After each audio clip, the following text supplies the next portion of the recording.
অনেকেই জিজ্ঞাসা করে যে আমার কোনো প্রাপ্তিযোগ আছে নাকি, যদি থাকে হচ্ছে না কেন, বা অনেকের দেখা যাচ্ছে তার হয়তো পৈতৃক সম্পত্তি বা অনেক কিছু রয়েছে যেটা কিন্তু তার আত্মীয় স্বজন থেকে আটকে যাচ্ছে বা কোনো শরীরী কারণে বা আইনি সমস্যায় জড়িয়ে সেগুলো তার কুক্ষিগত হচ্ছে না বা সে পাচ্ছে না।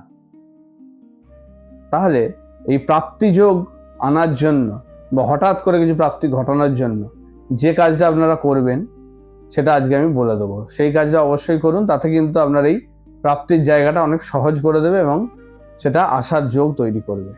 নমস্কার, আমি অ্যাস্ট্রো স্পিকার গৌরব।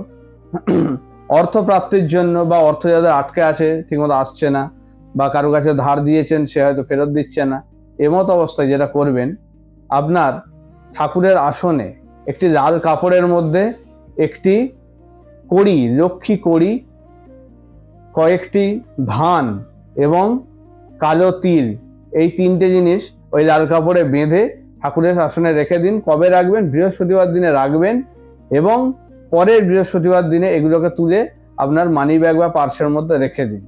এতে কিন্তু আপনার এই অর্থপ্রাপ্তির যোগটা তৈরি করবে, বা যেখানে টাকা আটকে আছে সেটাও আনার কিন্তু যোগ তৈরি করবে। করে দেখুন, খুব প্রবলেম যদি আপনার ছকে না থাকে তাহলে কিন্তু এতেই আপনি সাফল্য পাবেন, অর্থপ্রাপ্তি ঘটাবে।